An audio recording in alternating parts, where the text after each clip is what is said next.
사실 아웃사이드의 가장 큰 절망은 인류의 평범성이라는 어처구니 없는 큰 바다에 대한 반항에서 비롯한다.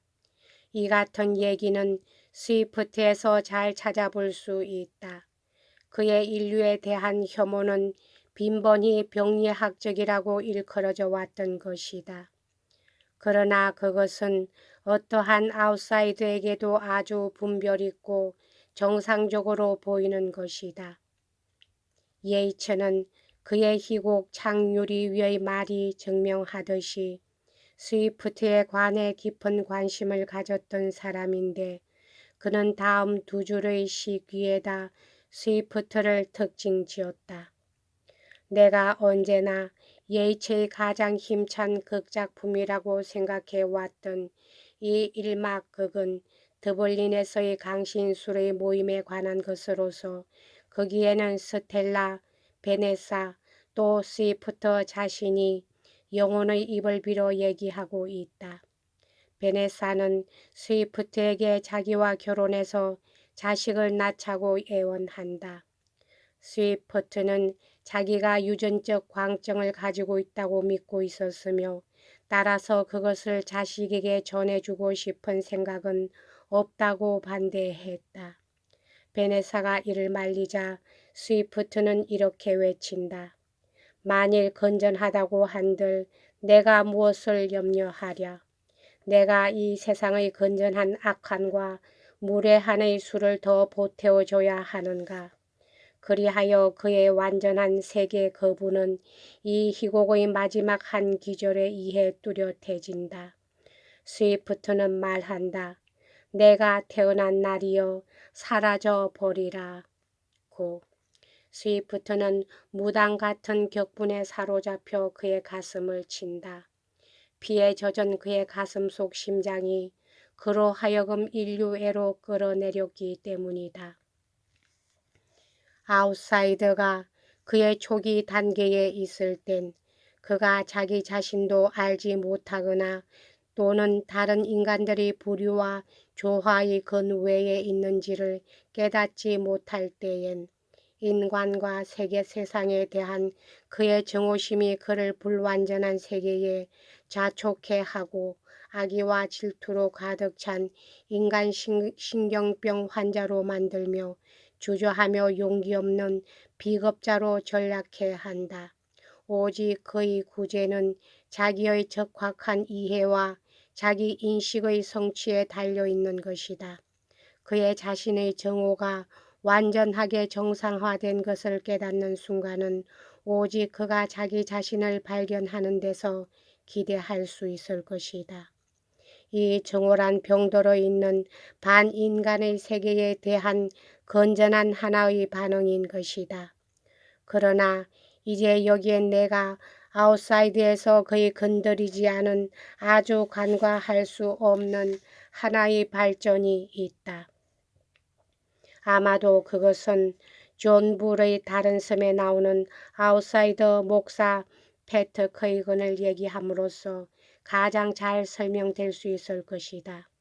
이 희곡에서 전형적인 영국의 부르주아 톰 브로우드 본트가 아일랜드 서부의 로스칼론에 있는 저당을 청산하지 못하는 지주에게서 얼마의 토지를 인수하여 간다. 그는 초기 단계의 아웃사이더들의 나라에 들어가는 것이다. 그리고 쇼에 의한 그들의 제시 또한 훌륭하다. 브로드 본트의 아일랜드인 도일은 이렇게 설명한다.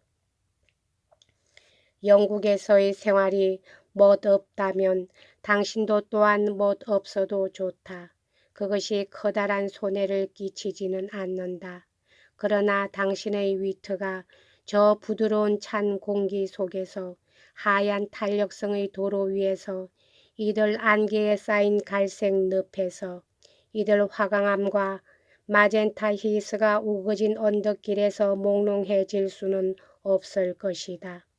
당신은 그러한 하늘의 빛을 그러한 경치의 아름다움을 황혼역의 이 아름다움을 일찍이 경험한 적이 없을 것이다. 오 꿈이여 꿈이여 후회하며 가슴을 끓어오르게 하는 단 한 번도 만족하지 못하는 꿈. 꿈이여 이제는 영국인을 거칠게 하고 야만스럽게 하는 어떤 태폐일지라도 저 꿈처럼 그에게서 가치와 유용성을 찾아볼 수는 없을 것이다. 아일란드인의 상상은 결코 그를 혼자 두지 않고 결코 그를 확신케 하지도 않으며 결코 그를 만족해 하지도 않는 것이다. 그러나 그것은 그로 하여금 현실을 바로 받아들이지 못하고 외면케 하지도 못하게 하는 것이다. 오직 그는 그것을 하는 사람을 조소할 뿐인 것이다. 이것은 모두가 허망한 꿈이요 상상인 것이다. 그는 종교적이 되지도 못한다. 그에게 인생의 신성함과 행동의 중요함을 가르치는 성직자의 감화도 큰 힘이 될 수는 없다. 반면 그에게 기적을 내려주거나 성자의 감상적인 얘기를 들려주는 가엾은 마을의 목사가 그를 위해 가난한 사람들이 푼 돈으로 대사원을 세웠던 것이다. 그가 정치적일 수는 없다. 그는 98년에 샴 반보흐트가 말했던 바를 꿈꾸고 있는 것이다. 이것은 생각하는 일을 들어준다. 또한 일하는 것을 들어준다. 그것은 상상을 제외한 온갖 것을 들어주는 것이다. 그런데 상상이란 당신에게 없어서는 안 될 술과 같은 가책자인 것이다. 마침내 당신은 아무런 현실도 견딜 수 없게 된다. 식사를 준비하는 일도 귀찮아 오히려 굶어 죽기를 더 바라게 된다. 당신은 당신의 마음을 옷을 돌보고 몸치장 같은 것을 위해 쓰기보다는 차라리 가난하고 더럽게 하고 다니기를 원하게 된다. 당신의 아내가 천사가 아니기 때문에 집에서 언제나 말다툼이 있기 마련이다. 그런데 당신의 아내는 당신이 영웅이 아니기 때문에 당신을 멸시한다. 그리고 당신은 그들이 단순히 당신 자신처럼 가난하고 게으르고 쓸모없는 녀석들이란 이유에서 당신 주위의 온 인간들을 미워하는 것이다. 여기까지 하겠습니다.